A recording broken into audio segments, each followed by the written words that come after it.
Buenas tardes a todos. Soy la maestra Araceli Hernández López, coordinadora de la Licenciatura en Turismo Internacional de la Universidad de Nahuajalapa. Les doy la más cordial bienvenida al webinar Experiencias Turísticas Post-COVID.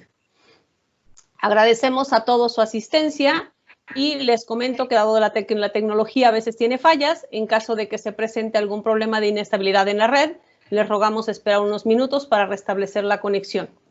En caso de que esto no nos fuera posible, se les haría llegar un aviso con la nueva fecha del evento. Esperamos que esto no suceda, pero es importante preverlo. La sesión está siendo grabada y les comento que al permanecer conectados los asistentes otorgan su tácita anuencia a que su usuario, imagen y voz sean colocados en un sitio público. Contamos con la anuencia de nuestro invitado, el maestro Víctor Manuel Sixto San José, para que el material que comparta durante su intervención también pueda ser publicado en redes sociales y sitios públicos. Agradezco la presencia del maestro Rodrigo Correa San Martín, quien nos estará apoyando con el chat y dará seguimiento a sus preguntas y comentarios. Y también fue muy importante su participación para la realización de este webinar. La dinámica a seguir es la siguiente. Escucharemos a nuestro invitado y después dará respuesta a las preguntas realizadas a través del chat. Les pido a todos los asistentes tengan cerrado su micrófono para evitar interferencias. Sin más preámbulo, me permito presentar al maestro Víctor Manuel Sixto San José, quien nos hablará sobre experiencias turísticas post-COVID en unos minutos. Les comparto un poco de su formación académica y su experiencia profesional. El maestro Sixto San José es licenciado en Ciencias Económicas y Empresariales por la Universidad de Santiago de Compostela. Tiene un diploma de estudios avanzados en Economía Aplicada por la misma institución. Tiene un máster en Business Administration por la Alta Escuela de Administración de Empresas de Madrid. Tiene un máster en Marketing Político por la Universidad de Santiago de Compostela. Una maestría en Innovación para el Desarrollo Empresarial por el Instituto Tecnológico de Estudios Superiores de Monterrey. Tiene un máster en Desarrollo Sostenible de Destinos Turísticos por la Universidad Oberta de Cataluña, España, en coordinación con la Organización Mundial del Turismo. Tiene un posgrado en Desarrollo Directivo y Liderazgo e Innovación Social por el ESADE en Barcelona, España. También cuenta con más de 25 años de experiencia profesional en consultoría en las áreas de desarrollo económico, emprendimiento y turismo, y ha sido emprendedor en diversos proyectos turísticos, educativos y de consultoría.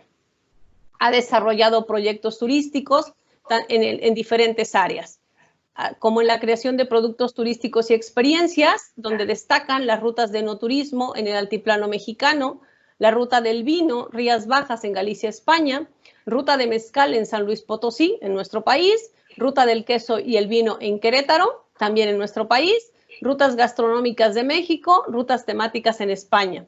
También ha participado en el diseño de sistemas de certificación turística, con los programas Tesoros de México, Barrios Mágicos de la Ciudad de México, Clúster de Turismo Médico en Guatemala, y ha participado en la planeación estratégica de destinos en diferentes proyectos, como son las agendas de competitividad en México, el Plan de Desarrollo Turístico en Galicia, España, así como en la identificación y caracterización y desarrollo de planes de creación de empresas turísticas en Galicia, en Valencia y en Extremadura, en España, así como en Guatemala, y participó en el programa Oportunidades Agroturísticas para la Zagarpa en nuestro país. Ha sido profesor en la Universidad de Santiago de Compostela en España y en diferentes universidades mexicanas como la Red de Universidades Anáhuac, en los campus Ciudad de México, Jalapa y Querétaro y en el Instituto Tecnológico de Estudios Superiores de Monterrey. También ha sido profesor invitado en maestrías en la Universidad de Santiago de Compostela, Universidad Carlos III de Madrid y la Red de Universidades Anáhuac en nuestro país. Ha desarrollado proyectos e impartido capacitaciones en España, Portugal, México, Guatemala y Nicaragua. Es autor y coautor de diversos manuales sobre desarrollo de productos turísticos, enoturismo y emprendimiento, entre otros. Maestro Sixto San José, bienvenido. Le cedo la palabra. Muchas gracias a todos, bienvenidos a todos y a todas. La verdad que con mi edad, siendo tan joven, no sé cómo he podido hacer tantas cosas. Bueno, hoy vamos a hablar de cómo está impactando el COVID en el turismo, ¿no? Entonces, La primera reflexión que quiero hacer sobre esto es que lo que está sucediendo no ha sucedido nunca y como tal es una realidad que tenemos que explorar de ahora en adelante, ¿no? Para saber, incluso todas las previsiones de las que voy a hablar, ¿no? Algunas tendencias de las que voy a hablar, pues cabe la posibilidad de que llegado el momento no lleguen a cumplirse, ¿no? Voy a empezar por el final, ¿no? Esta es una pregunta que cada vez que doy una charla, una plática, pues me la hacen, ¿no? ¿Y cuándo volveremos a una situación parecida a la previa, al COVID-19? Pues la respuesta es bien sencilla. El único modo de volver a una situación similar a la que estábamos o parecida es cuando aparezca la vacuna, ¿no? Y en el momento, hasta que no aparezca, la situación no va a ser igual. No va a ser igual por una serie de motivos, ¿no? O sea, ¿qué va a suceder, no? ¿Cómo nos está afectando? Pues nos está afectando básicamente en 3 grandes niveles, ¿no? Lo primero es la limitación para viajar, ¿no? ¿Y por qué tenemos limitación para viajar? Podéis ver ahí en mi presentación un mensaje de Iberia sacado ayer en una consulta de un vuelo de México a España, ¿no? Y te dice, lo sentimos, no podemos mostrarte los vuelos. Y no podemos mostrarte los vuelos porque no los hay, porque no se está volando. Entonces, esta limitación para viajar debido a que muchas compañías han cancelado muchos tramos, sobre todo internacionales, hace que nos afecte y nos pegue muy duro, sobre todo en el tema del turismo internacional, ¿no? Al margen de eso, nuevos elementos de seguridad que hasta ahora no teníamos. Por ejemplo, un montón de países, nominalmente toda la Unión Europea, ha puesto una norma como la que aparece ahí de la noticia sacada ayer del Economista, ¿no? En España se suman los países vecinos europeos y pondrá cuarentena de 14 días a los viajeros que lleguen a España. 14 días donde vas a estar encerrado, ¿no? Entonces, esto evidentemente pues es una puñalada al turismo internacional, ¿no? Tú no puedes llegar a un destino y meterte 14 días en una habitación de un hotel y a partir de ahí empezar a viajar, ¿no? Entonces, mientras que todas estas restricciones sigan vivas y van a seguir vivas durante meses, ¿no? Entonces, el turismo internacional está seriamente dañado, ¿no? Lo siguiente tiene que ver con el miedo y la desconfianza, ¿no? La verdad es que de esta situación de crisis o salimos juntos o no salimos, pero al mismo tiempo tenemos que pensar que está generando cierta desconfianza. Cuando nos cruzamos con gente nos alejamos, ¿no? Tenemos miedo a ser contagiados, ¿no? Y lo mismo que pensamos nosotros piensa con quien nos estamos cruzando, ¿no? Tiene miedo a que nosotros lo contagiemos, ¿no? Entonces tenemos miedo a estar rodeados de personas, ¿no? Todo lo que tiene que ver con el turismo de masas, el turismo saturado que algunos territorios nominalmente mexicanos y otros en otras zonas de otros países está sucediendo, eso está llamado a terminar, al menos hasta que aparezca la vacuna, ¿no? La imagen que tenéis a la derecha es una playa, es un proyecto de cómo pueden ser las playas en zonas cerradas con unas especies de paredes, ¿no? Hechas de tela, en la que no nos permite el contacto con el resto, ¿no? Pues van a pasar estas cosas como podemos ver en los telediarios todos los días, en las noticias, ¿no? Donde vemos que los restaurantes ponen mamparas en las mesas, distancian las mesas mucho más, etcétera, etcétera, ¿no? Y el tercer elemento crítico que está pasando y que aún no estamos notando ciertamente el impacto es la terrible recesión económica en la que vamos a entrar, ¿no? Muchísima gente va a tener mucho menos dinero a raíz de que aparecen cuotas de desempleo muy elevadas, ¿no? Se estima que se va a perder más de 25 millones de empleos, ¿no? Cosa que es una animalada, ¿no? Y después que no todos los sectores van a recuperarse del mismo modo, ¿no? Lo primero que se va a recuperar es el comercio minorista, ¿no? Van a abrir las tiendas de ropa, tiendas de calzado, las de alimentación nunca han cerrado, ¿no? Pero tiendas de electrodomésticos y demás, esas son las que van a abrir más rápido. Lo siguiente que va a abrir, pues van a ser los viajes, empezando por los viajes nacionales de corto alcance, ¿no? Para el final de todo tendremos el acceso ya a viajes internacionales. Entonces, estas 3 claves hacen que el turismo claramente es uno de los sectores más dañados, ¿no? Digamos, el turismo a día de hoy a nivel mundial está prácticamente en volúmenes de cero.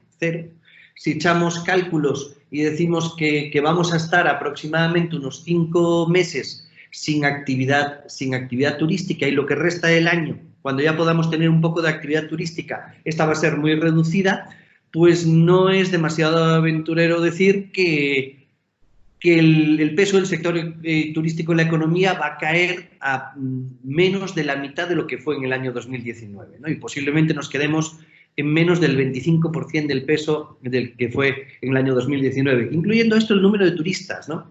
México el año pasado recibió alrededor de unos 40 millones de turistas internacionales. Este año difícilmente llegará a los 10, ¿no?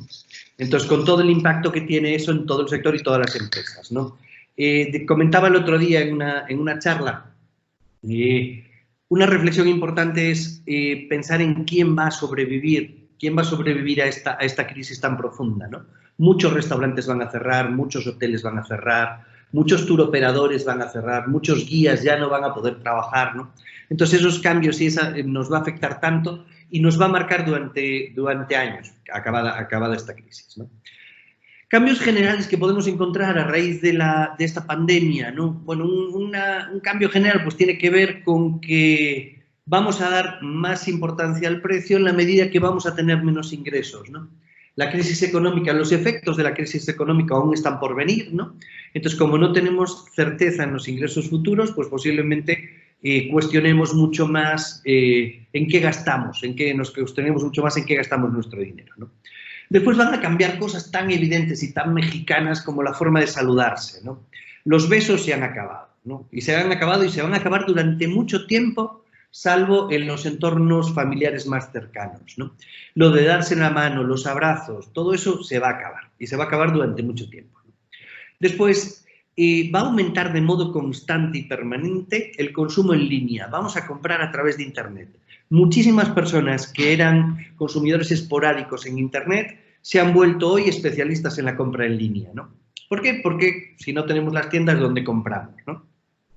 Esta compra en línea, al mismo tiempo, tiene efectos de internacionalización de las pequeñas empresas, ¿no? Que ahí tenemos una oportunidad, ¿no? Si nosotros somos capaces de vender nuestros productos en línea, podemos venderlo a todo el mundo, ¿no? Y independientemente de que el cliente esté situado en Canadá, en Alemania, en Turquía o en China. Si tenemos un producto que puede ser de interés para ellos y tenemos la capacidad logística de llevárselo hasta su casa, esto nos abre grandes oportunidades en ese sentido, ¿no? Después se va a imponer distancia en los lugares públicos, ¿no? Distancia social. Y la estrategia mexicana de Susana Distancia se va a mantener un tiempo hasta que la vacuna aparezca. Y en ese momento, aquellos que dicen, no, esta va a ser una transformación que va a cambiar la sociedad de por vida, los que habéis vivido el atentado de las Torres Gemelas o los que hemos vivido la crisis del año 2008 y todas estas crisis en las que hemos estado inmersos en los últimos años, hemos escuchado un montón de veces decir lo mismo, ¿no? Después de los atentados del 11M, del 11S, perdón, no va a ser nunca lo mismo, ¿no? Bueno, pues no es cierto. Cambiaron algunas cosas, la seguridad en los aeropuertos se ha incrementado, ¿no? Pero poco más. Quiero decir, al final las cosas volvieron a su sitio en el momento que volvemos a tener cierta percepción de seguridad, ¿no? Y lo último, bueno, aumentarán los lazos intergeneracionales, ¿no? Sorprendentemente nos estamos conectando más. Hoy podemos estar hablando más con nuestros familiares de lo que lo hacíamos cuando los podíamos visitar, ¿no? Quizás por esta sensación de soledad que nos da el estar en la casa tantas horas, ¿no? Eso a nivel general. A nivel turístico, tendencias esperables, ¿no? Bueno, lo primero, las medidas sanitarias, ¿no? Y de seguridad en aeropuertos, estaciones de trenes, autobuses, etcétera, ¿no? Los medios de transporte van a incrementar estas medidas de seguridad, ¿no? Hoy hay una noticia que sale en los periódicos europeos que dice que la Unión Europea no va a restringir el número de asientos vendidos en los aviones. ¿De dónde viene esto? Bueno, pues que las compañías aéreas, haciendo lobby, pues generaron la imagen de que si reducen la capacidad de los aviones, su viabilidad económica está en entredicho, ¿no? Entonces, pues vamos a acabar sentados igual y pensad bien que en los aviones vamos muy, muy, muy pegaditos, ¿no? La única condición que han puesto es que tenemos que ir con mascarilla. Entonces, para solventar esto, ¿qué van a incrementar? Las medidas en los aeropuertos, ¿no? Van a tomarte la temperatura, van a hacer una serie de procedimientos, de filtros sanitarios, ¿no? Con los que van a intentar intentar garantizar que las personas que entran no sean portadoras del virus, ¿no? Lo siguiente, medidas de seguridad en museos, monumentos y atractivos turísticos, ¿no? Se va a producir una gran reducción en los aforos, en las capacidades, ¿no? Esto de que lleguemos al Empire State y estar arriba 500 personas ya no va a pasar, ¿no? Van a reducir muchísimo esas distancias, ¿no? Muchísimo los aforos para permitir que se mantenga esta distancia de seguridad, ¿no? Y esto se va a producir tanto en museos como en monumentos, como en todas las zonas turísticas, ¿no? Incluso en los transportes públicos, ¿no? Que donde van a reducir la capacidad para transportar personas, ¿no? Lo siguiente es que podemos esperar es que la limpieza en hoteles, alojamientos, restaurantes, etcétera, se incremente, ¿no? También hay una gran oportunidad de negocio para las empresas que hacen, y eso son las experiencias turísticas. Entonces, es toda interacción que el viajero tiene con los recursos, ¿no? Con los recursos humanos, materiales, con todos los atractivos de un destino y que le proporciona valores sensoriales, relacionales, cognitivos, etcétera, ¿no? Todo esto que supera los meramente funcionales, ¿no? Entonces, ¿por qué? Porque lo más importante para nosotros no son las cosas, son las emociones. Es lo que sentimos, ¿no? Y las experiencias se basan en emociones, ¿no? Las emociones tienen, lo primero hay que pensar en los desencadenantes, ¿no? ¿Qué es lo que hace que se me dispare una emoción, ¿no? Este desencadenante pues es muy diverso, ¿no? Si nosotros estamos en una habitación, de golpe quedamos a oscuras porque cierran la puerta y apagan la luz y se escucha un golpe así muy fuerte, un sonido muy fuerte, pues eso es un desencadenante, ¿no? Que nos hace empezar a pensar, pues en este caso, pues posiblemente miedo, ¿no? Cuando yo me monto en una montaña rusa y estoy subiendo por la zona hasta la cumbre donde va a empezar la caída, eso es un desencadenante. Porque ¿qué hacemos todos cuando nos montamos en la montaña rusa? Empezamos, ¡ay, ay, ay, ay, ay, ay, ay! Hasta que llegamos arriba y entonces a partir de ahí empezamos a gritar como locos, ¿no? Pues eso es un desencadenante. Otros desencadenantes puede ser el olor, ¿no?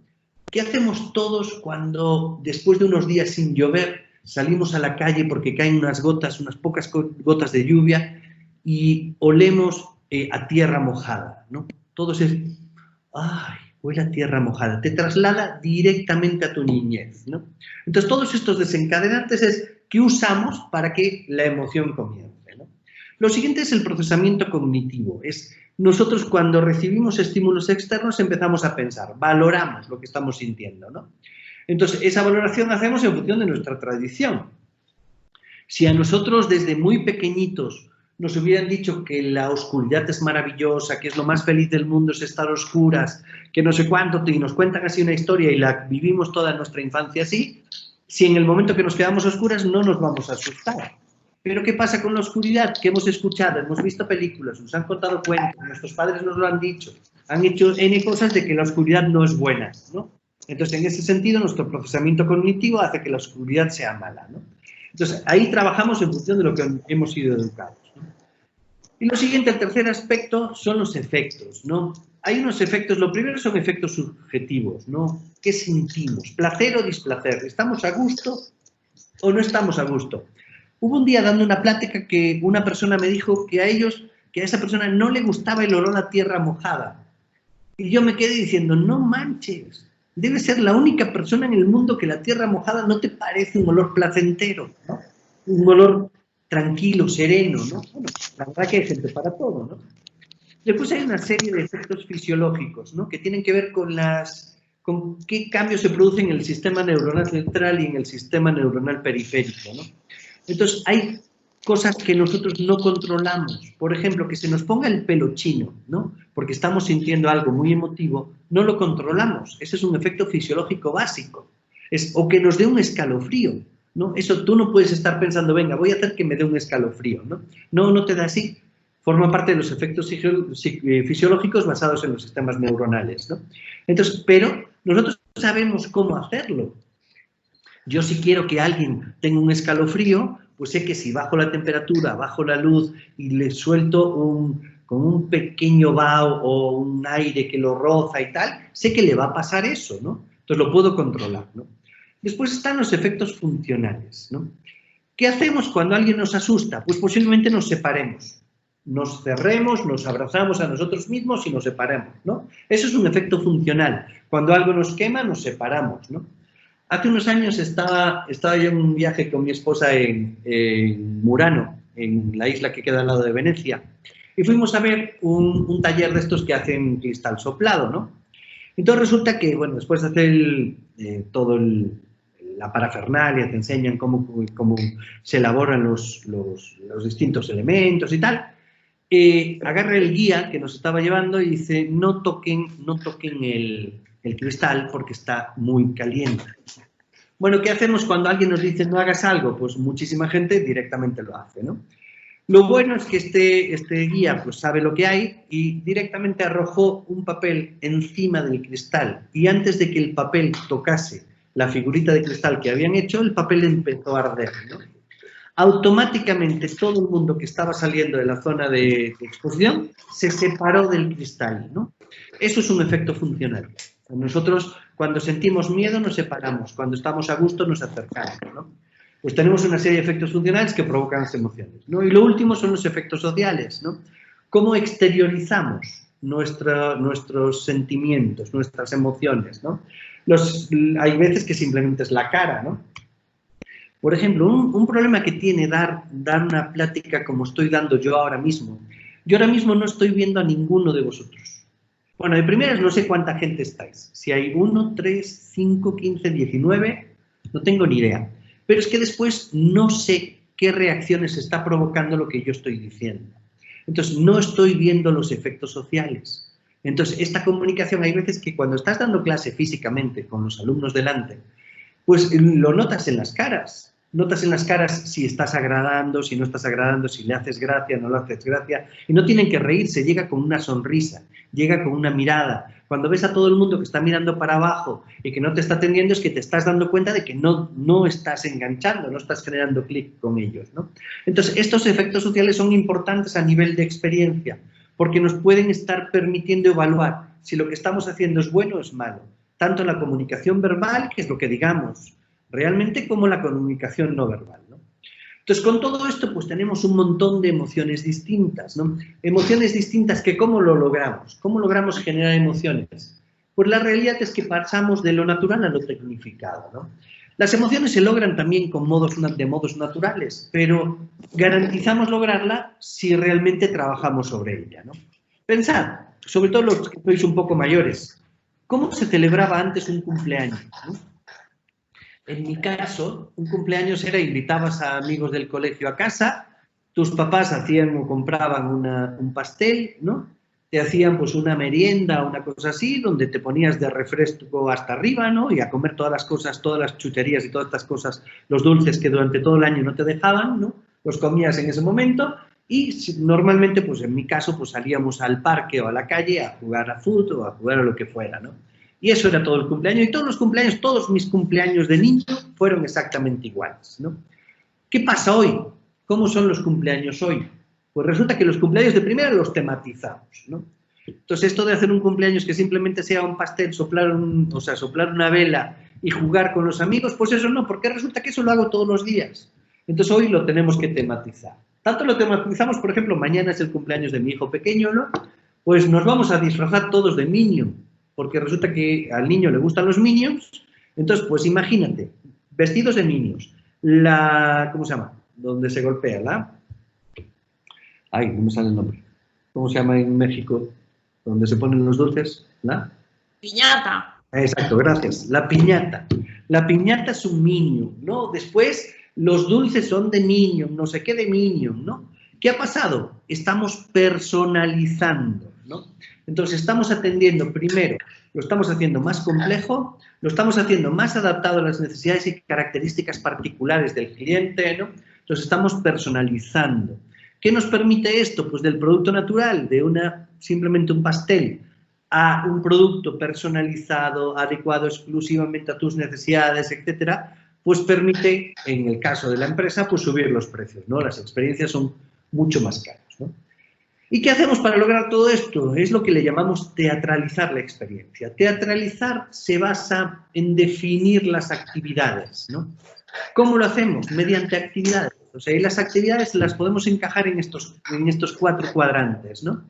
Ahí le llamamos, un cuadrante tiene que ver con la participación, que llamamos participación activa o pasiva. Pasiva es donde el turista simplemente percibe lo que estamos haciendo, y participación activa es cuando él forma parte de la actividad que estamos realizando, ¿no? Y después hay absorción, que es captar conocimiento, o inmersión, que es que me meto en el lugar.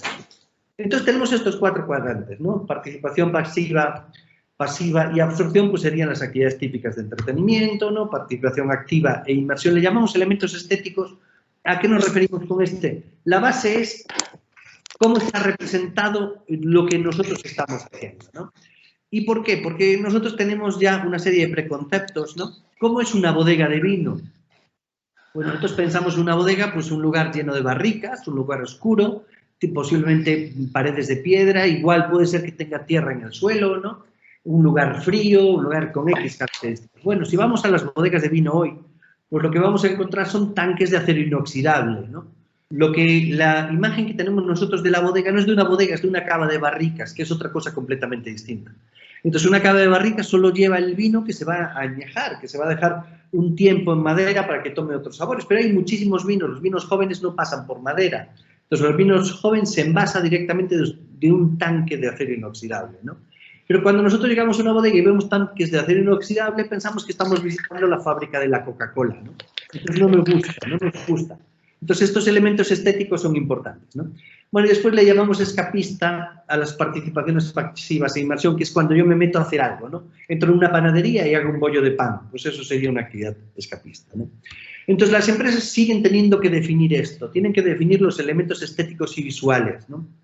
Este ejemplo que os pongo aquí, esta foto, es de una panadería que hay en Ribadavia. Ribadavia es un pueblo que hay en Galicia, que es la capital del Ribeiro, que es uno de los vinos gallegos más conocidos, ¿no? Y esta es una panadería judía.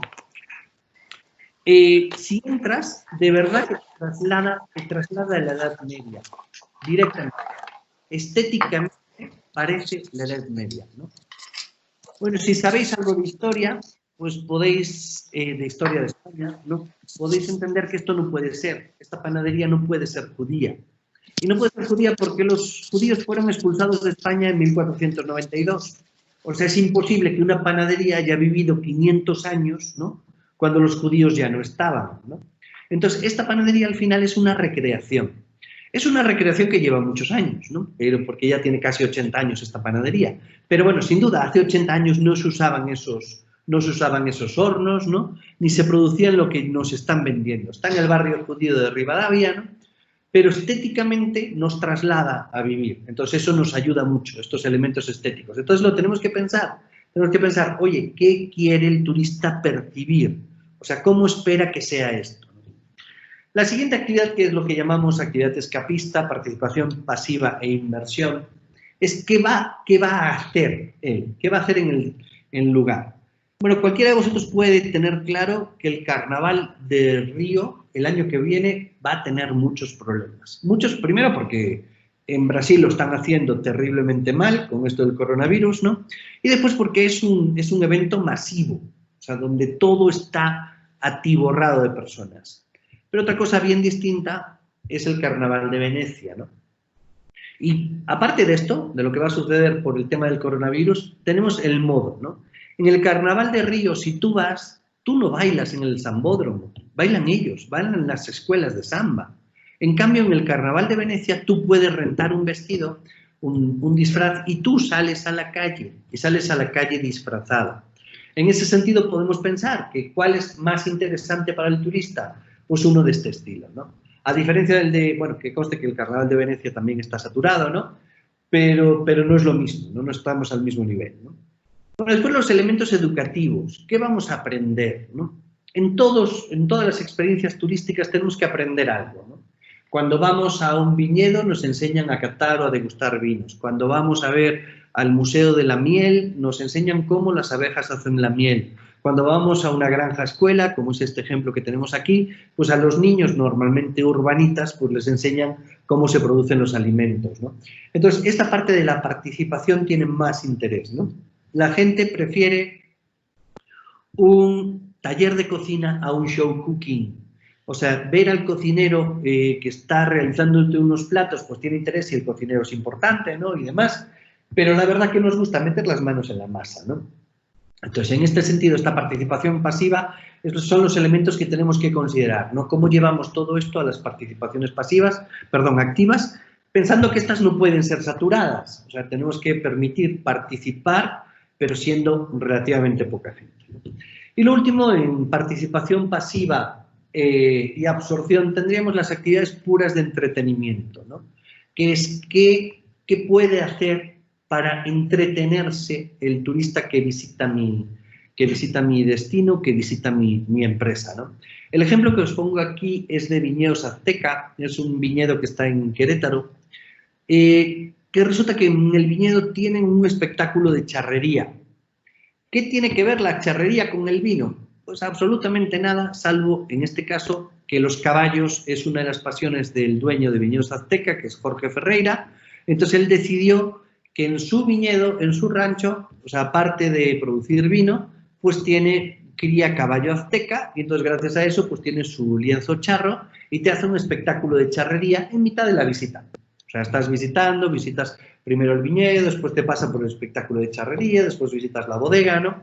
Entonces lo ha planteado como un espectáculo de entretenimiento vinculado a su producto. Claro, haber metido la charrería en su recorrido por el viñedo y por la bodega, pues lo hace claramente diferencial, lo hace auténtico, porque siempre que hablamos de Azteca decimos lo mismo, es el viñedo más mexicano, ¿no? Auténticamente mexicano, ¿no? Y lo es porque ha vinculado con este tipo de cosas, ¿no? Bueno, eso es lo primero. Entonces, definimos bien las actividades y las definimos encajándolas en esos 4 cuadrantes, intentando siempre que la parte de participación sea la más importante. A día de hoy, los problemas de todas esas actividades participativas es cómo garantizamos la seguridad y la higiene de esas participaciones, ¿no? A raíz, pues, básicamente de la reducción del tamaño de los grupos, etcétera, etcétera, ¿no?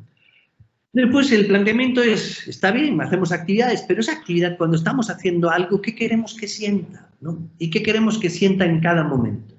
Bueno, ¿de dónde vienen los sentimientos? Pues los sentimientos vienen de los sentidos. Tenemos que utilizar los sentidos para que el turista sienta algo, se emocione, ¿no? Y gracias a estos sentimientos, generamos emociones. La verdad, esto sí que no lo he probado, no sé, voy a poner un vídeo y me decís si lo escucháis, por favor.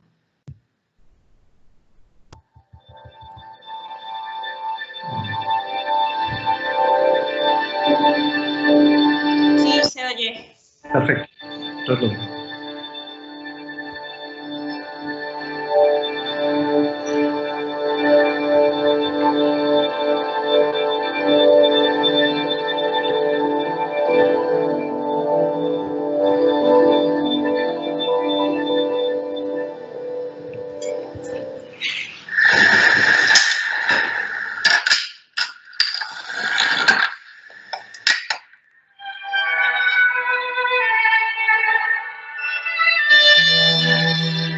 Hay canciones que consiguen ponernos tremendamente tristes. Suenan los primeros acordes, se nos hace un nudo en el estómago, nos asaltan los recuerdos. Y según el día que tengamos, puede que no nos sintamos con fuerzas para sumirnos en la tristeza más profunda. Otras canciones, en cambio, nos contagian alegría, buen humor. Que escuchemos una canción y la entendamos es algo extraordinario. Pensemos lo siguiente, la música es una sucesión de señales acústicas que nuestros oídos recogen y envían al cerebro. Allí se decodifican y se les da significado. Todo eso pasa en fracciones de segundo. Para ello, el cerebro tiene que involucrar a las emociones, unas de las encargadas más importantes de convertir el sonido en algo comprensible. Un ejemplo es el cine.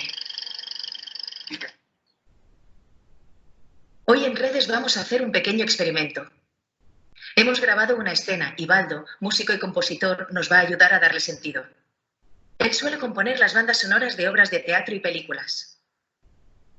La música básicamente lo que hace es resaltar las emociones. Es como una especie de guía para el espectador para indicarle por qué territorio de sensaciones nos vamos a mover. A veces la música avanza al susto, o a veces dilata una escena para hacerla más larga, o a veces una persecución es mucho más trepidante. Vamos a hacer un juego que me habéis propuesto, que es un poco un atraco, pero que puede ser interesante. Voy a musicar a tiempo real, en directo, una película. Vamos a jugar llevándola a territorios completamente distintos. Vamos a hacer creer al espectador que hay dos personajes que se tienen miedo, o al menos uno le tiene miedo al otro, o vamos a hacer que estos dos personajes, vamos a hacer con la música, que se cree un clima romántico y que puede ser que se lleguen a enamorar.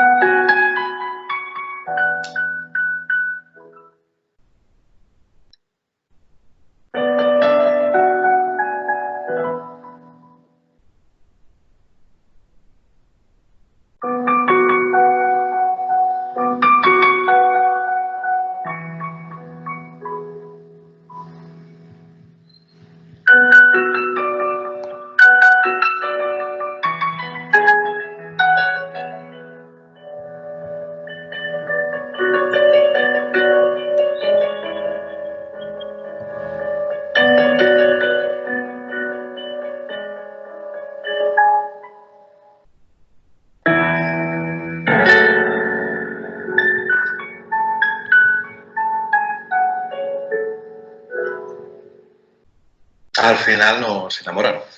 Vamos a coger la misma escena y a darle otro matiz completamente distinto. En este caso vamos a crear una tensión entre los dos personajes y nos serviremos de notas disonantes, de sonidos que no nos suenan amables al oído.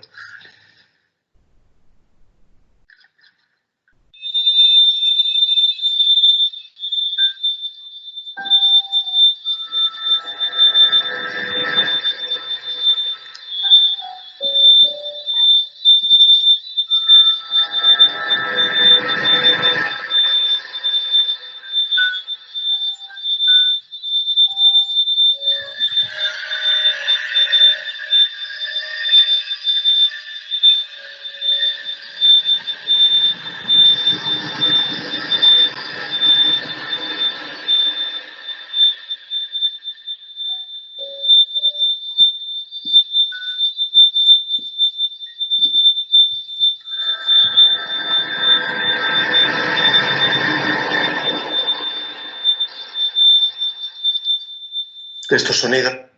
Bueno, sirva a modo de ejemplo, ¿no? Cómo cambia la percepción que tenemos de unas imágenes, simplemente la música, ¿no? Sentidos tenemos 5, ¿no? Entonces podemos usar la vista, el oído, el olfato, el tacto y el gusto, ¿no? Entonces, cómo los usemos condiciona las emociones que estamos generando. No es lo mismo llegar a un lugar con una iluminación tenue, con frío, o sea, la temperatura un poco más baja de la temperatura exterior, con una música que nos relaje, a llegar a una con mucha luz, calor, etcétera, etcétera, ¿no? Le damos menos importancia a la que tienen, porque realmente las emociones se basan en esto, se basan en cómo jugamos con los sentidos, ¿no? Pensemos, por ejemplo, en la diferencia si visitamos un viñedo, hacer una cata vista, o sea, con la vista, con los ojos descubiertos, o hacer una cata ciega. Es decir, una cata ciegas significa cerrarnos los ojos, pues eso está condicionando la emoción que nos está generando, ¿no? Entonces, la clave a la hora de generar emociones y sentimientos es jugar con los sentidos. Bueno, ¿cómo son los pasos que seguimos a la hora de crear una experiencia turística? Bueno, lo primero es tener claro las capacidades de nuestra empresa, ¿no? Saber a qué nos dedicamos, cuáles son los tamaños, que en este caso en la que nos va a requerir, por ejemplo, hacer habitaciones más pequeñas para grupos más reducidos, ¿no? Pues tenemos que saber si disponemos de esto o no, ¿no? Lo siguiente es la elección del segmento, ¿no? El segmento del mercado al que estamos atendiendo, ¿no? Tenemos que ser capaces de diseñar actividades específicas para un grupo de consumidores determinados que tienen unas necesidades específicas. Lo tercero son las temáticas. La temática es la que define la vocación de la experiencia, ¿no? Si es gastronómica, cultural, religiosa, lo que queramos, lo definimos ahí.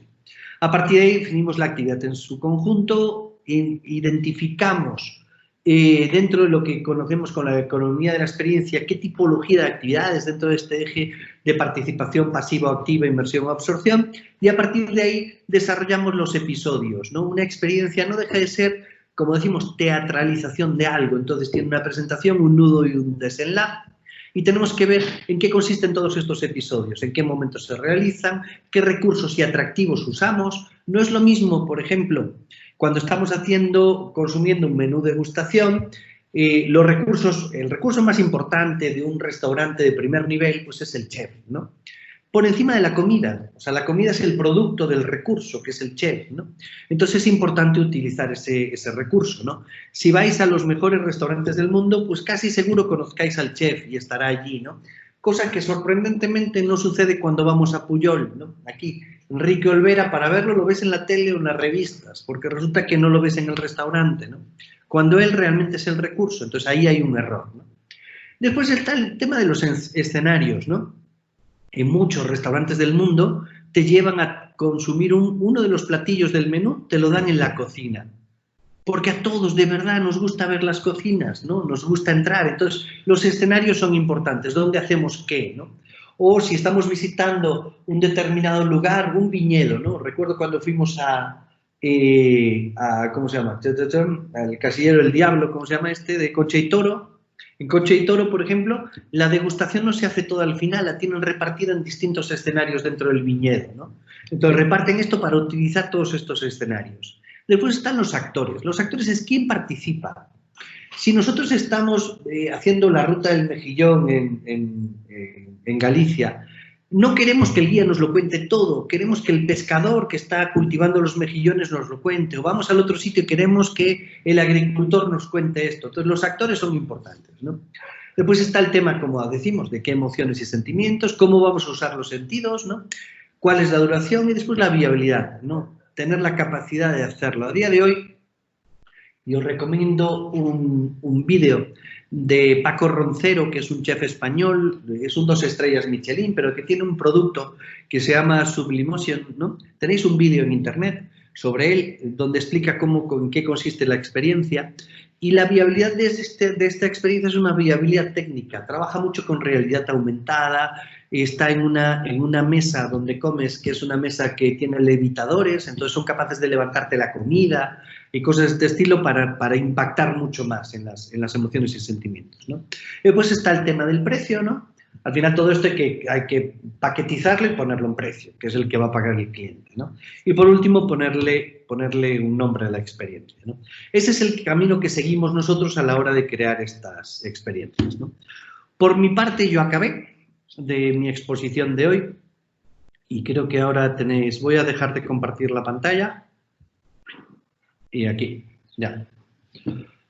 Así, ya estamos. Y ahora creo que se abre un momento de preguntas, quien tenga dudas, comentarios, sugerencias. Así es, maestro Víctor San José. Sixto, agradecemos mucho su participación y bueno, le pediría al maestro Rodrigo Correa nos apoye con la sesión de preguntas, por favor. Claro que sí. No hubo muchos comentarios en el chat, todo el mundo estaba atento a la excelente presentación del maestro Víctor. Muchas gracias. Por ahí hubo un comentario acerca de los destinos COVID-free, que va a ser tal vez una de las nuevas tendencias que va a salir de toda esta nueva situación, como comentario. Y excelente presentación en términos pues generales de todos, ¿no? Pero sí quisiera abrir el espacio, alguien que quisiera participar, ya sea a través del chat o abriendo su micrófono. Mira, sobre los destinos COVID-free, el tema de cualquier certificación a cualquier nivel y más a un nivel tan esencial en seguridad como estamos hablando de esta, de una enfermedad, ¿no? De un riesgo real de contagio, es en qué medida esos protocolos que conceden, o sea, los protocolos que tienen que implantar los destinos para conseguir la nomenclatura de COVID-free, ¿quién los supervisa, ¿no? Es decir, hoy en el caso español, el ICTE, que es el Instituto de Calidad Turística de España, ¿no? Está realizando 18 protocolos para 18 tipologías de prestadores de servicios que son avaladas por el Ministerio de Sanidad en España, ¿no? Entonces, la clave está en eso, ¿no? Uno de los primeros países que inició con estos sellos de certificación de COVID-free fue Portugal para los restaurantes, ¿no? Y también lo hizo un modelo similar. Entonces, ¿cuánto vale esos sellos? Lo que valga la institución que los gestiona, que los apoya, entonces, y que los ha definido. Si yo tengo una institución confiable que define que los protocolos son esos y eso me garantiza que eso es así, entonces pues tendrán cierto peso. Y de nuevo os digo, y empiezo por la segunda slide que puse, todo esto tiene validez hasta que aparezca la vacuna. Cuando aparezca la vacuna, esto se acaba. O sea, se acaba de golpe. Entonces, todo el sello, todos estos esfuerzos que están haciendo los restaurantes y muchas empresas de colocar mamparas, de aumentar la distancia, todo eso, en el momento que haya la vacuna, se acabó. Se acabó. Entonces, al final hay que pensarlo, son actuaciones de corto plazo, ¿no? Y algunas requieren grandes inversiones, ¿no? Cristina en el chat que menciona temas de sugerencias de higiene para esta nueva realidad, al menos en el corto plazo. Sin embargo, para el turismo rural, ¿qué se podría aplicar? Considerando que pues, no suelen ser un target que suele cumplir con altos estándares de temas de higiene, ¿no? Más con esta situación. Mira, el turismo rural quizás está justo en la posición contraria. Es cierto que no cumplen con ciertas, o no están acostumbrados, entre comillas, a cumplir con ciertos niveles de higiene, pero en cambio va a ser el más sencillo de empezar en esto. ¿Por qué? Porque cuando yo voy a una casa de turismo rural, voy a un alojamiento rural, voy yo con mi familia, no me encuentro absolutamente con nadie. Entonces, el tema es porque, ojo, si yo voy un viernes a una casa de turismo rural y esa casa estuvo ocupada la semana pasada, no hay problema, el virus ya no está.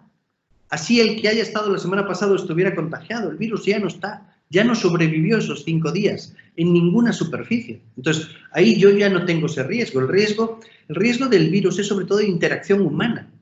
Es con quién me encuentro, ¿no? Entonces, en esas claves, el turismo rural va a ser lo más sencillito, ¿no? Sí que es cierto que hay que intentar trasladar a ellos una cultura de higiene, ¿no? Una cultura de supervisión, de que se cumple con todas esas condiciones, ¿no? Pero yo creo que lo tienen relativamente sencillo, al revés que el turismo más de masas, ¿no?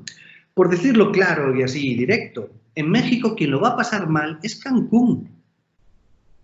O sea, ellos son los que lo van a pasar peor. O sea, mucho peor Cancún de lo que le va a pasar una pequeña hacienda en Hidalgo. O sea, nada que ver. O sea, lo duro lo van a tener ellos, ¿no? Que son el turismo de masas, ¿no?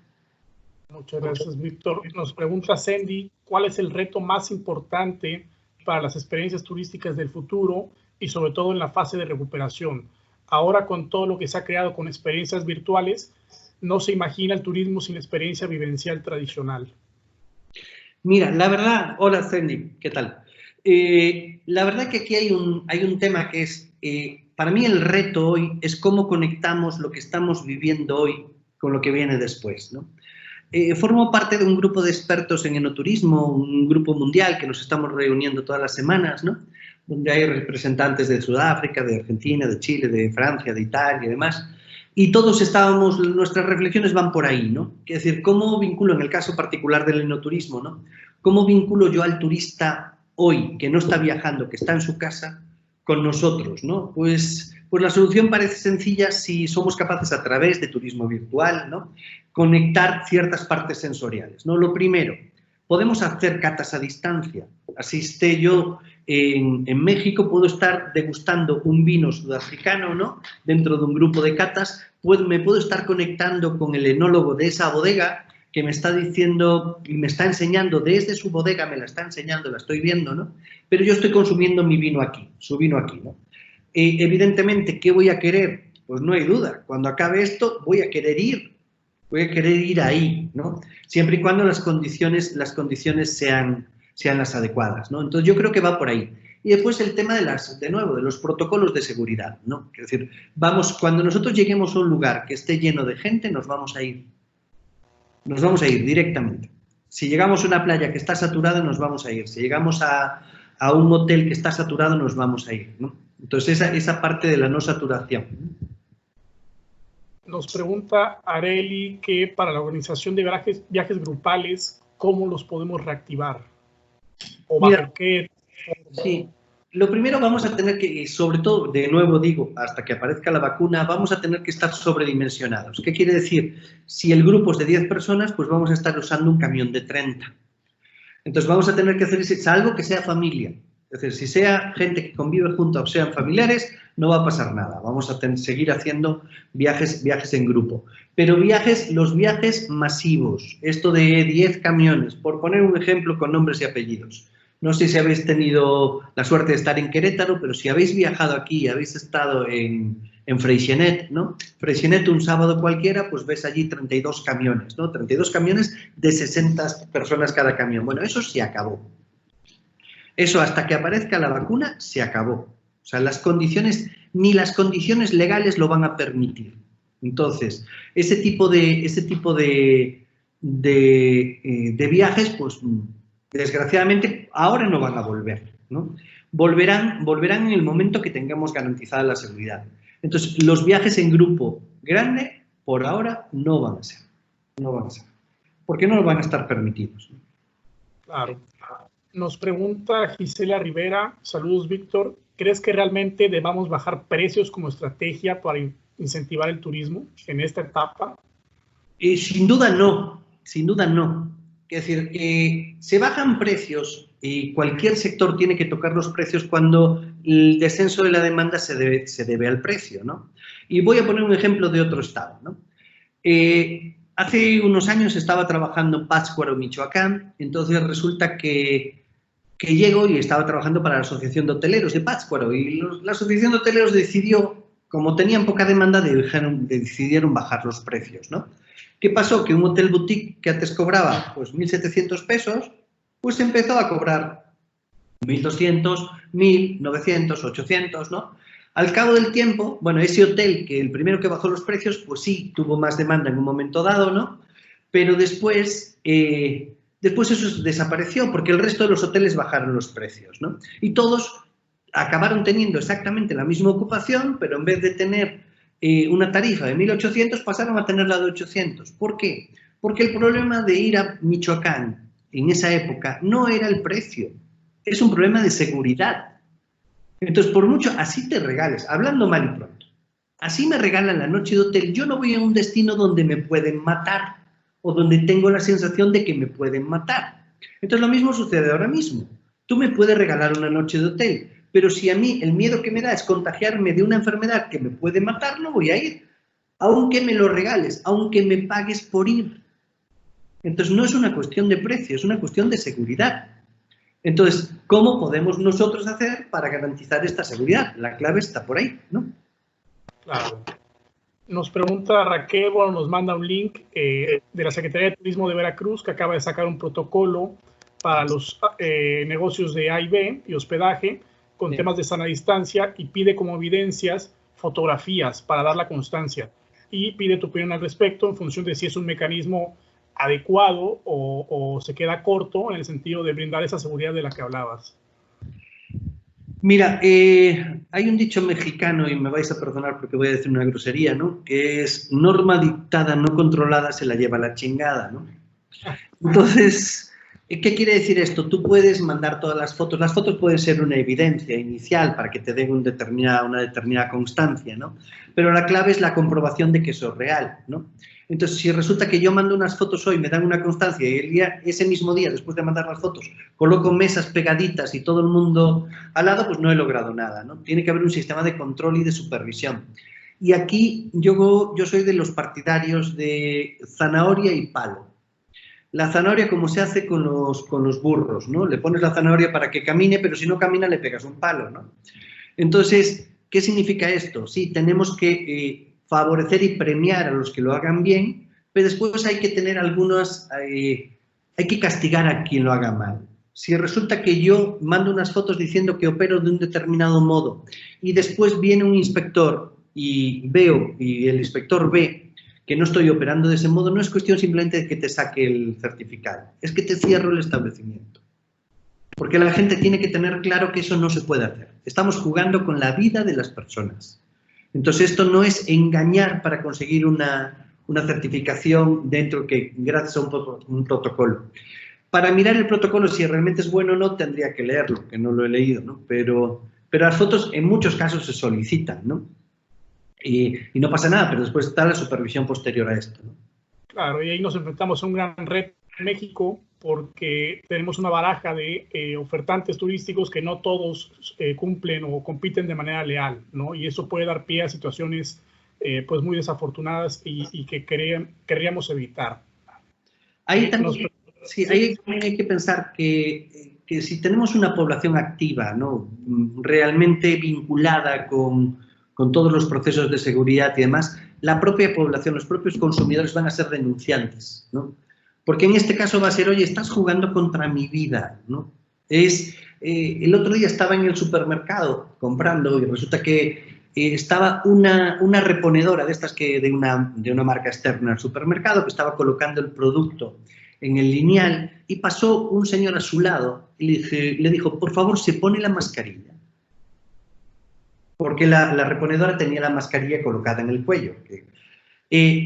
Y dices tú, eso es lo que tiene que pasar, ¿no? La sociedad se tiene que activar y tiene que decir, oye, te lo digo porque me puedes contagiar a mí. Entonces, como yo no quiero que eso suceda, pues yo actúo, ¿no? Pues en ese caso, si pasa eso, pues yo entiendo que se van a producir este tipo de cosas, ¿no? Claro. Nos pregunta Anilú Vallejo, excelente cátedra, como siempre. Víctor, muchas gracias. Mi pregunta es, con todas estas medidas sanitarias que serán necesarias, ¿consideras que quedará del lado de la sustentabilidad ambiental en los destinos? Tomando en cuenta, por ejemplo, la mayor utilización de plásticos de un solo uso. No, sin duda no. No va a quedar de lado y aún más casi todos los protocolos que puedas leer, ¿no? Los que están elaborando casi todas las entidades en distintos países, están pegando la parte higiénica a la sustentabilidad. Esto no consiste en utilizar productos de un solo uso, consiste en garantizar que los productos que no son de un solo uso sean higienizados, ¿no? Lo que comentaba antes de las copas, por ejemplo, de las copas de vino y demás, ¿no? Hay un modelo en este grupo que participo de No Turismo en el Mundo, pues estaban hablando y los participantes mexicanos decían una cosa, ¿no? Que es, en México no hay ese problema porque en México las bodegas te regalan la copa, ¿no? Entonces ya no hay el problema de que, oye, mi copa tiene que estar bien lavada. No, seguro está bien lavada. Porque viene directamente, se sacó del fabricante para ti, ¿no? Y decía una de González Vías, que es una de las mayores empresas de vino del mundo, y decía la responsable de No Turismo, no, en España eso es inviable. Dice, en España no se regala la copa, entonces en España se lavan las copas, ¿no? Entonces, ¿qué pasa? Que claro, cuando lavas las copas, pues tienes que garantizar que la copa se lava en unas determinadas condiciones, ¿no? Entonces, todos los protocolos están encaminados a eso, a qué productos usamos para higienizar, qué tipo. Claro, tú piensas ahora en un restaurante que modifique los platos por platos de un solo uso, ¿no? Es decir, no va a suceder eso, no va a suceder eso. O sea, lo que va a suceder es con qué lo tengo que lavar y cómo lo tengo que lavar, ¿no? Entonces, esto ahora mismo va pegado, ¿no? Sustentabilidad con el tema del control del coronavirus, ¿no? Y al mismo tiempo, estas nuevas medidas que tenga que adoptar el sector turístico invariablemente va a impactar en la estructura de costos de las empresas. ¿Y ese costo se va a absorber o se va a trasladar al turista? Yo digo que se va a trasladar al turista con un problema, que es que el turista va a ser más sensible al precio, al menos en determinados segmentos, ¿no? Entonces hay cierto turismo que puede estar cayendo, ¿no? Las condiciones del turismo, el número de veces que viajamos por año, etcétera, se pueden estar reduciendo porque los precios, la empresa no va a absorber ese problema que tiene hoy, ¿no? Porque estamos hablando de turismo, pero si quizás hay un sector que está realmente dañado es el comercio, o sea, aparte del turismo, ¿no? El comercio le está modificando las condiciones, pero el comercio es un sector que lleva dañado años, ¿no? El pequeño comercio, el comercio no integrado, ¿no? No las grandes franquicias, no los grandes operadores comerciales, ¿no? Entonces, ¿qué les está pasando? Pues les está pasando lo mismo, les estamos alterando. Resulta que ahora vamos a tener que pedir cita para ir a probarnos ropa. O sea, ¿cuánta gente de los que teníamos, cuántas entraban y cuántos van a entrar ahora? O sea, hay un montón de costos adicionales que van a aparecer y que la lógica es que se trasladen al cliente final, ¿no? Entonces, podríamos decir, Víctor, que este aumento de precios va a desmasificar el turismo y lo va a hacer más selectivo porque menos gente va a poder aspirar a viajes como antes se hacían más masificados, más baratos, ¿no? Yo creo que más que menos gente vamos a viajar menos. O sea, si una persona de clase media, pues el año viajaba, imaginemos en turismo nacional, hacía 3, 4, 5 viajes al año de fin de semana, que se iba a un pueblo mágico o lo que sea, pues en vez de 4 o 5 veces, pues lo hará 2. O sea que es muy difícil, porque, bueno, sucede siempre, ¿no? Cuando tenemos un beneficio, cuando tenemos algo positivo, es muy difícil renunciar a él, ¿no? Podemos renunciar a cuánto consumimos, ¿no? Entonces, pero no dejamos de consumir. Entonces, es igual, ¿qué pasaría si se sube el precio del tequila, ¿no? Pues vamos a dejar de consumir tequila. Bueno, imaginemos que todas las bebidas alcohólicas subieran el precio. No, no se va a dejar de consumir, se va a consumir menos, ¿no? Entonces, yo creo que en el turismo la base, lo que va a pasar va a ser una cosa de este estilo. Vamos a viajar menos, ¿no? Menos porque va a ser más caro, ¿no? Entonces vamos a ser más selectivos con nuestros destinos. Exactamente. Y por lo tanto va a requerir más competitividad de las empresas turísticas. Sin duda, sin duda. No sé si alguien más tenga alguna pregunta. Esas eran todas las que estaban en el chat. O alguien que quiera abrir su micrófono para hacer una intervención, sería más que bienvenida.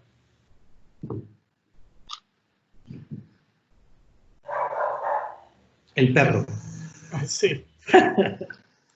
Si no, yo quisiera aprovechar, Víctor, para hacerte una pregunta para continuar con la dinámica.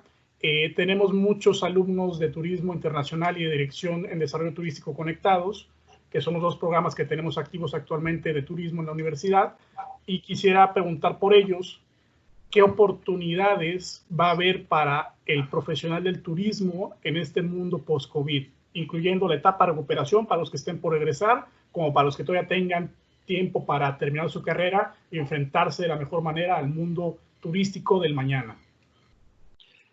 Mira, yo creo que el sector turístico a nivel mundial es un sector en claro crecimiento, ¿no? Que lo digamos hoy cuando está cayendo al suelo, pues suena un poco raro, pero la realidad es así, ¿no? Nuestro modo de vida nos lleva a querer viajar, ¿no?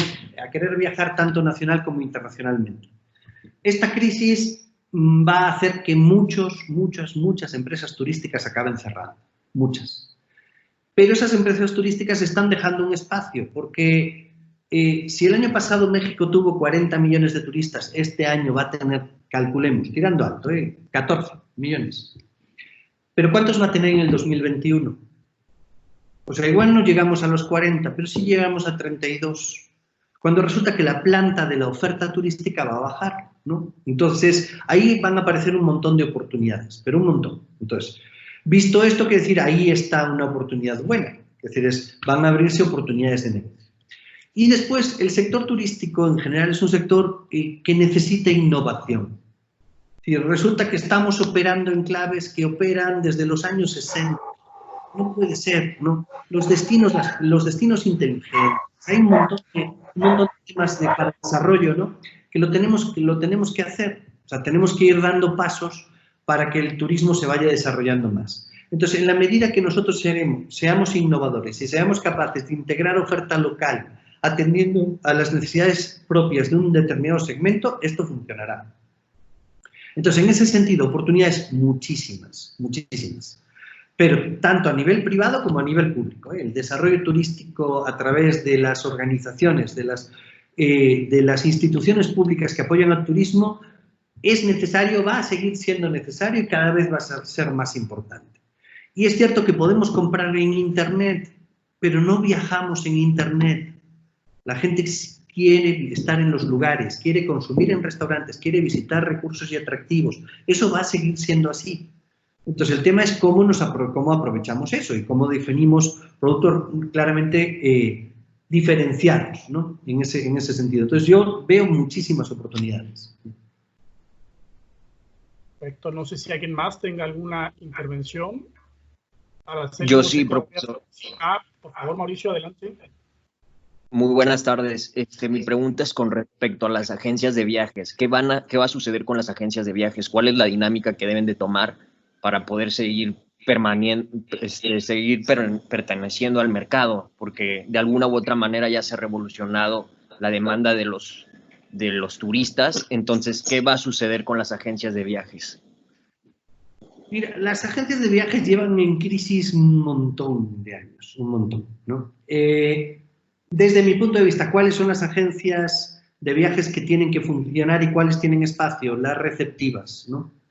En emisor, salvo, o sea, seguirán existiendo, ¿no? Pero cada vez con menos importancia, ¿no? pero lo importante son las receptivas, ¿no? El turista sigue llegando a destinos sin tener productos o experiencias comprados, ¿no?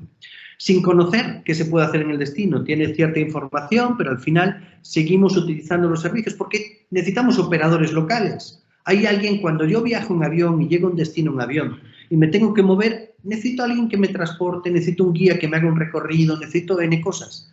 Es cierto que esto cada vez está más tecnificado, ¿no? Hace unos años me fui de viaje con mi hijo el mayor a Boston, hicimos un tour en Boston y lo hicimos, es un tour virtual, ¿no? Que ni tuve que pagar porque la oficina de gestión del destino en Boston los tiene gratis, los tiene en 16 idiomas. Entonces te lo bajas al celular, ibas caminando, como estás georreferenciado, ibas caminando y te iba dando la explicación de cada una de las zonas, ¿no? Pero seguimos utilizando este tipo de servicios. Si yo quiero hacer una ruta del queso y el vino, necesito a alguien que me lleve, porque voy a tomar, no puedo manejar, entonces necesito un sistema de transportación. Entonces las agencias de viaje locales para turismo receptivo van a funcionar y cada vez más. Sobre todo cuando, ojo, cuando no vendo servicios básicos. Cuando tengo que vender servicios con valor, ¿no? Entonces tengo que vender experiencias turísticas. Entonces, a la medida que tú paquetices y vendas experiencias turísticas, funcionarás. Ahora, ¿quién va a viajar? ¿Quién va a ir a una agencia de viajes para comprar un boleto de avión? Pues nadie, nadie. O sea, si ya iban pocos, ahora menos. Entonces, ese tipo de cosas tienen que ir hacia ahí, ¿no? Pero, ojo, esto ha pasado con 50 millones de cosas, ¿eh? Entonces, en 50 millones de sectores donde todo esto ha quedado completamente trasnochado. La tecnología nos cambia un montón de cosas, ¿no? Entonces, esta la cambió las agencias, pero la cambian en otras cosas, ¿no? El banco, ¿hace cuánto no vais a una oficina bancaria, ¿no? O sea, las oficinas bancarias están llamadas a cerrar, ¿eh? O sea, llegará un momento donde no tengamos ninguna, que cuando necesitemos una operación física será el banco en que venga a nuestra casa. Y vendrá alguien o un servicio de transportación como nos entrega. ¿Alguien conoce una oficina de American Express? ¿Habéis entrado en alguna oficina de American Express? No, no existen. O sea, cuando a ti te vence tu American Express, ¿cómo te la hacen llegar? Por correo. Si tienes que hacer algo con ellos, les hablas. O sea, hay un montón de cosas que estas han cambiado. Entonces, las agencias de viajes están llamadas a cambiar en ese sentido y quien no cambie va a cerrar. Va a cerrar. Ligado a lo que acabas de decir, Víctor, yo quisiera preguntar también, ¿cómo ves la mezcla de la tecnología y la innovación en el turismo? Porque muchas veces lo pensamos como una experiencia más tirando a lo tradicional, pero la innovación y la tecnología también van a jugar un rol determinado para poder impulsar y potenciar áreas de turismo tradicionales e inclusive crear nuevas experiencias. Entonces, ¿qué podemos esperar en el mundo post-COVID de esa mezcla entre tecnología, innovación y experiencia turística? Mira, si vemos los destinos turísticos más avanzados y vemos cómo están integrando la tecnología en todos los ámbitos, quiero decir, tecnología para turismo de naturaleza, tecnología para un montón de cosas. Es decir, si hay algo que podemos entender nosotros que es completamente distante a la tecnología es, no, vamos a hacer rafting, ¿no? ¿Qué tiene que ver el rafting con la tecnología? Pues si a día de hoy ves experiencias hechas en rafting y todo el uso de la tecnología que hacen es espectacular, ¿no? En rutas en bicicleta teledirigidas, ¿no? Cosas de este estilo que dices, no manches. O sea, es como la están integrando para que para generar valor. O sea, la cosa aquí es, la tecnología no es un fin en sí mismo, es el camino para hacer que tu experiencia sea mejor, ¿no? Si yo estoy haciendo un recorrido por una montaña, de trekking, caminando, una caminata o lo que sea, pero resulta que yo tengo toda la información sobre pájaros, o sea, flora, fauna y todo esto, y la tengo, resulta porque mi celular me han descargado todo eso. Entonces, en un momento dado, yo veo un pájaro y con realidad aumentada yo lo señalo y me está diciendo, este pájaro es un piquero, patas azules con estas características y demás, me están generando valor. Entonces, en ese sentido, eso se va a integrar cada vez más, en todos los ámbitos, ¿eh? Si yo voy a una mezcalería, a una tequilera, pues yo veo el proceso de elaboración del tequila o del mezcal y lo veo todos los días, porque ellos producen todos los días. Pero ¿qué pasa cuando voy a un viñedo? Resulta que en un viñedo el vino se produce en unos días, en 2 semanas, en todo el año, ¿no? Cuando no voy en esa época, pues resulta que no los veo producir. Entonces me están contando la historia, me están diciendo que así se hace, me están diciendo que así se despalilla, me está diciendo todo esto. Bueno, pues resulta que ya hoy tenemos viñedos Y tenemos bodegas que te hacen la visita con realidad aumentada. Entonces resulta que tú estás físicamente en el sitio, tú lo ves, pero en un momento dado te proyectan cómo es cuando se está haciendo. Te sitúan en el viñedo, tú llegas en el mes de febrero, ¿cómo está un viñedo en febrero? Pues son palos, a la vid son palos, no tienen ni una hoja ni nada. Entonces llego ahí, entonces me ponen mis gafitas de realidad aumentada y veo cómo pasa el año entero del viñedo y digo, no manches. Entonces todo eso genera valor, entonces cada vez va a haber una mayor integración. A nivel hotelero ya hay ejemplos espectaculares, ¿no? Hay un hotel en Barcelona donde todas las paredes de la habitación son pantalla, es una pantalla. Entonces tú decides lo que quieres y dices, quiero estar en una playa. Entonces todo se convierte en una playa.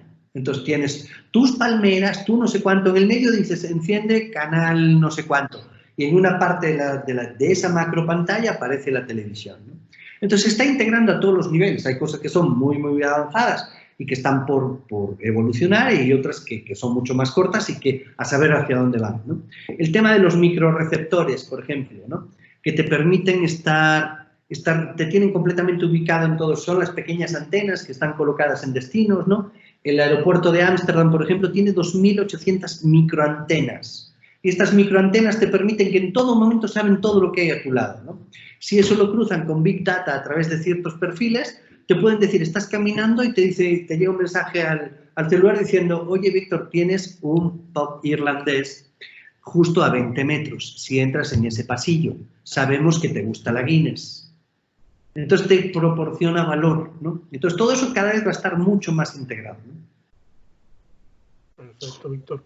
No sé, Araceli, si tú tengas alguna pregunta o comentario o alguien más.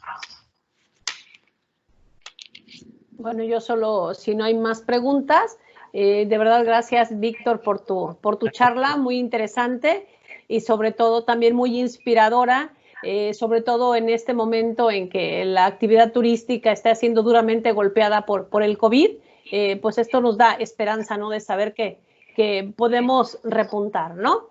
Solo me resta agradecerte tu tiempo, tu dedicación y el que hayas querido compartir tu experiencia y tus conocimientos con nosotros. A nombre de la Universidad de Anáhuac te hacemos entrega de un reconocimiento pues virtual en este momento que justo aparece en la pantalla por tu charla y bueno pues agradecer también a todos los presentes. En breve les haremos llegar la presentación del maestro Víctor Manuel Sixto San José a sus correos para quienes nos los proporcionaron y pues gracias a todos por su asistencia y su participación. Gracias a vosotros. Gracias, maestro Rodrigo, también por su invaluable apoyo. Gracias. Bonita tarde. Gracias, Víctor. Una excelente tarde a todos. Gracias. Hasta luego.